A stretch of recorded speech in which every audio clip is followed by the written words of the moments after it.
Hi there. Today is Monday, February 20th, and I am here with Mandy Jasper, who is our school social worker, and we're going to spend a little time talking about autism, working with students with that diagnosis. Mandy, thank you for spending some time with me today. I'm going to have you kind of explain what your different roles have been and what your capacity has been specifically in working with students with autism. Yeah, so I've worked with students with autism and students that have varying needs on the autism spectrum, remembering that all students, even on one diagnosis, present very differently.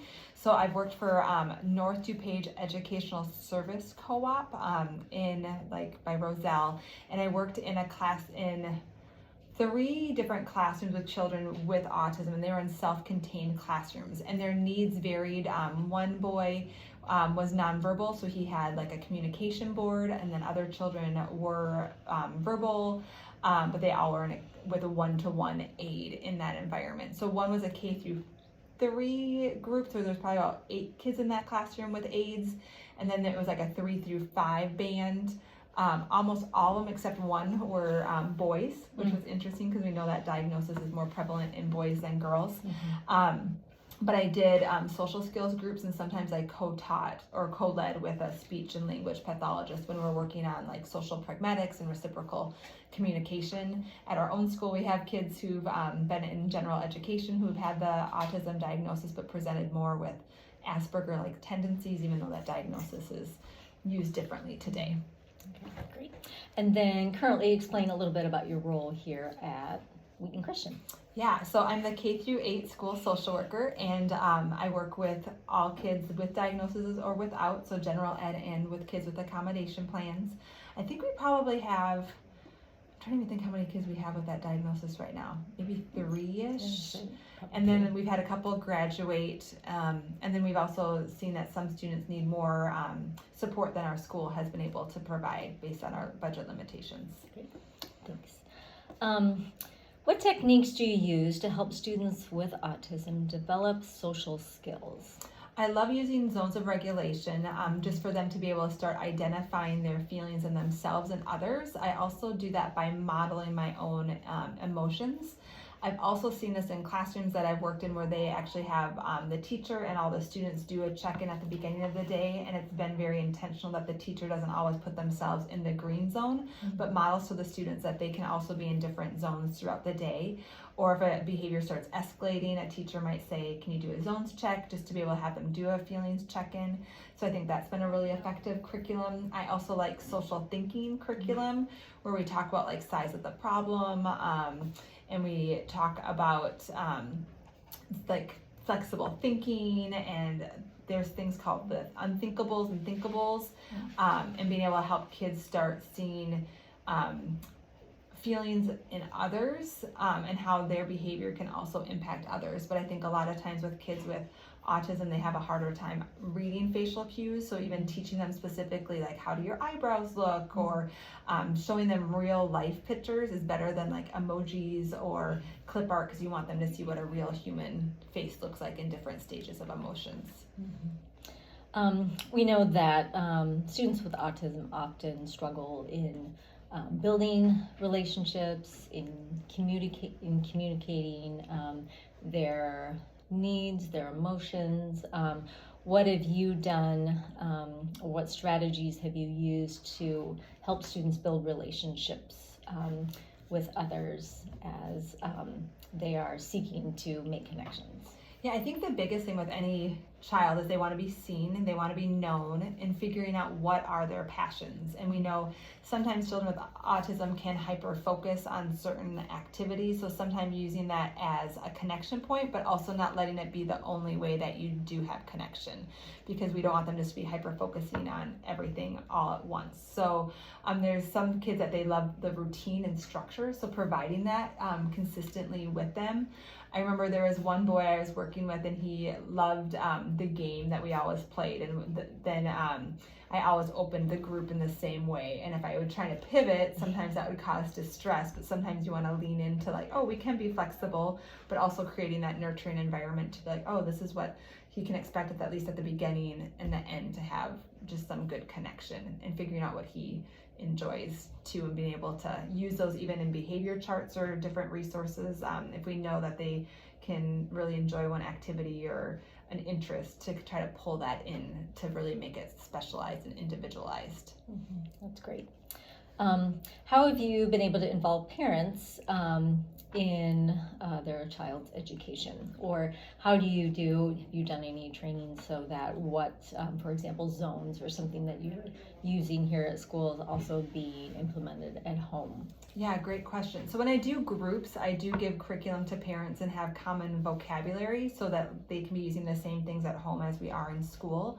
Also just normal face-to-face parent meetings. I think when I worked in the public school too, they actually do quarterly reports, or like with their annual reviews, parents would come in with their students, so the student would report out. So you can also build relationships by having them be part of those meetings, and then just having open communication, and then having their annual reviews done and their quarterly reports. You'd be writing within that context too, but being able to be available for parents is really important. Okay, that's great. Do you have any experience as far as working with students who have co-occurring conditions? So it's often that a student or a child with autism will have another diagnosis, such as ADHD or anxiety. I feel like most of them have. Like I can't really think of times where it was just a specific diagnosis. Just an autism diagnosis, yeah.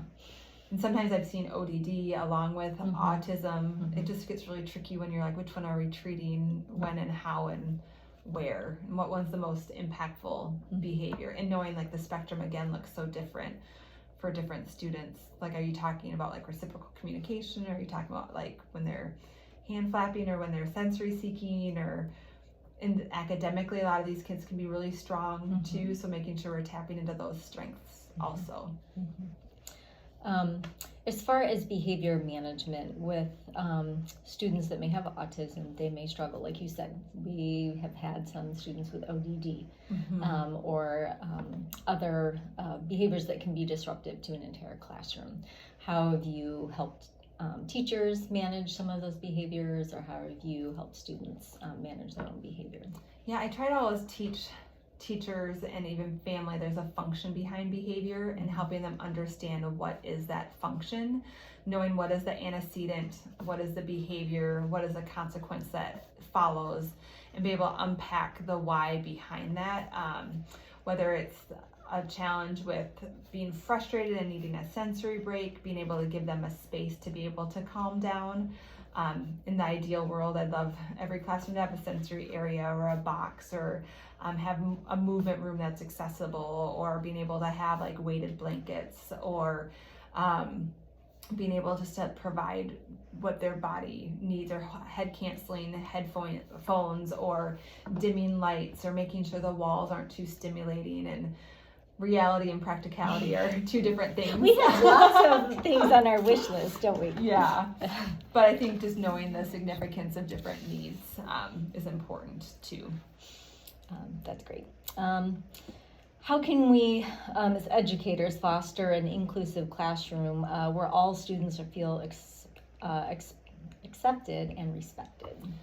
Yeah, I hope every student in any classroom would feel that. And so I think making sure every student knows everyone has value and worth. I think being in a Christian school, we get to talk about our faith, and knowing we get to treat people the way that we should because they are made in the image of God. In public school, still just having respect and care and compassion, I think, are still very core values in any school. But knowing every person in the classroom is important, and even with kids that have diverse learning needs or have a specific diagnosis, we can learn something from them and to make them an integral part of the team. And so giving them jobs and responsibilities, and helping them develop friendships, and inviting people to the table, and having them part in that a part. So I think that's when push-in can be really valuable too, where they get to stay in the classroom and they're not separated from their other classes, or if they are in a self-contained classroom, then to be able to push into specials or have the aide go with them to different classes, I think are really beneficial. How can we as educators encourage self-advocacy among students with autism? So if you are working, one-on-one with them, and how do you help them advocate for their needs? Or if it's emotions, what their body's telling them, if they feel like they're, becoming dysregulated, how do you work with that? I think it depends. Like, obviously we're a K-8 building, so what's appropriate for a kindergartner looks different than an 8th grader, but I think having them start being able to identify how are you feeling and knowing what is your toolbox of things that make you feel better. So today I was working with a student that doesn't have an autism diagnosis, but they had an ear appointment this morning. Their ears were hurting. She was wearing her hat. And then the timer went off in the office because that helps them track to know when our session's up, and you could tell that her hands went over her ears. And I said, is your hat helping your ears enough, or do you need the headphones now? And she said the hat was. But just being aware of what their body needs and being able to ask questions, and then being able to let them know, like, oh, if it gets too loud, you can ask your teacher for headphones, or having them in your desk, or knowing that that's an effective tool. So I think sometimes just knowing what tools help them, and then be able to ask for them when they need it, or teaching them planned breaks until they're able to be able to manage it on their own, to give them structure, or having someone else check in with them, or have a check-in, check-out system at the beginning of the day, or middle of the day, or end of the day, or have their different safe people that they can talk to. I know we've implemented that, the student last year, of having planned breaks. So, and that kind of helps them understand what their body might need, and so that then they can become more autonomous and do it on their own. And even having, like, that specific student needed food at different times, so having snacks available, and so having them know, like, oh, here's my sensory bin, here is a snack, like, here are things, and then they have their kind of smorgasbord to pick from in that moment of what does their body need to be able to rejoin the class. That's great. Any suggestions you have for strategies in helping students transition? As we know, students with autism can often struggle with transitions. So in going from whether it's one activity to another, going from recess, from outside to inside, what are some techniques or strategies you've tried before? I think visual boards is probably the best one for them to know what the day looks like, and for them to even move and track throughout the day. So even having like a piece of paper with like the little Velcro dots, and having them have the schedule, and they can have like a morning session, and then they can move it as they go, or the afternoon session. When visuals aren't available, like recess transitions, having them know like what the schedule is afterwards, so giving them prep, or like giving them transition mornings, like recess, we're gonna be going in 2 minutes, or having like first this, then that, so using first, then language, or first like 3-part directions. Can also be helpful, and some students might need that aid support and some kids won't. So again, every kid might need different things, and being cognizant of the individual needs of the child. That's great.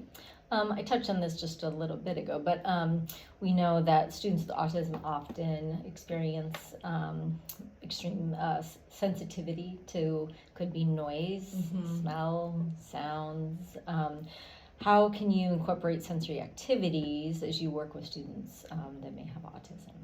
Yeah, so again, I think it comes down to what is the student. Are they needing like heavy input? So is it helpful for them to have a weighted backpack, or to use a weighted vest, or to have like a chew necklace, or to have like a swing in the classroom, or to use a head canceling headphone. So I think again, figuring out what the child uses to help calm down, and know what makes their body feel better. And I think sometimes that's trial and error, but I've seen like the lap band, the kind of like the weighted blanket, but it's like more on the lap, so it's smaller, like more like a pad than like a whole blanket, like a lap blanket.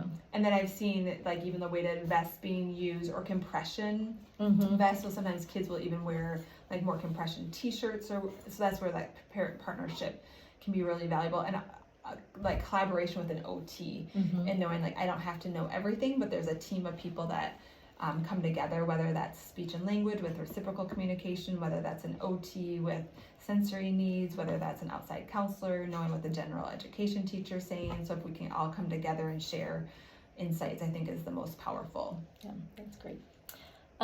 Explain how you've used reinforcement techniques to increase desired behaviors and then help reduce undesired ones with students with autism. So what types of things have you used that have been motivating for students? Yeah, I'm definitely a proponent of like positive behavior reinforcement. So I'm all about encouraging the behavior that you want to see and reinforcing that behavior, sometimes ignoring the other behavior, sometimes using really clear, direct language, knowing that children with autism can see things more black and white. So having them know like this is expected or this is unexpected. Some of that language is from like the zones of regulation. Sometimes it's like really quick reinforcement too. So it's like, oh, you can earn X amount of like stars or whatever it is, and then you get your preferred activity. And in some classrooms I see that being reinforced a lot more when as in like the self-contained classroom. But sometimes that variable changed when their interests changed. So like it might have been like, oh, they're really into Pokemon, but then Pokemon's not reinforcing as much. So you have to see maybe it's race cars or like, so making sure behavior isn't changing anymore, to reevaluate. And again, to look at the function of the behavior, is that also shifted? What strategies can you use to help children with autism develop their social skills? We talked about this a little bit, and their ability to interact with peers. So how have you used groups in order to facilitate and foster communication? Yeah, sometimes that we when we're like in a group, we might have like take turns. So it'd be like I ask like a conversational prompt, and then I'll have a card that says like your turn and then my turn. So they're seeing the visual of how it's supposed to be going back and forth. In small groups, I've used boards where again you're using the Velcro, and then after they ask a question, they move it over, and then they have to wait for the next one and move it over. So there's that visual reinforcement with a prompt. Sometimes I'm really intentional with the prompt questions. So the WH questions, like where, what, when, and then like the how, to be able to have them understand how to have more like open-ended conversations instead of the yes, no, close-ended, and then modeling that, and then like even saying, oh, and now it's your turn, or like giving those prompts. Okay. Can you share an example of maybe a challenging case when you've been working with a student with autism, and then how were you able to overcome some of those challenges? Yeah, I think the biggest thing I think about is making sure that they're appropriately fit in the environment. And I think kids are more successful when they're appropriately placed. And I think probably the student that we had ourselves was maybe one of the more challenging cases, because I wanted to be able to do more, but our resources were limited. And the teacher training, I think, can be difficult, and having teacher buy-in, and you want to be an advocate for the student, but you also want to have a relationship with the teacher and your administration and then the parent, and it can be a tricky balance in knowing like the overcome might not be the vision that you had wanted or hoped, but knowing it's the right decision in the end, and knowing there's lots of different perspectives around the table. I think when you're in a public school with more of a team, it looks a little different than our school that might have less resources, but yeah, I think overcoming is a tricky word too, because I think it's just trying to make sure everyone's best interest is taken into consideration, and knowing we want the best for the student and the family and the classroom and the teacher. Yeah. Well, I have crosswalk duty, so I need to scoot. But Mandy, thank you so much for your time. You're a blessing at Wheaton Christian, and love your heart and compassion for students. So, Thank you. Absolutely.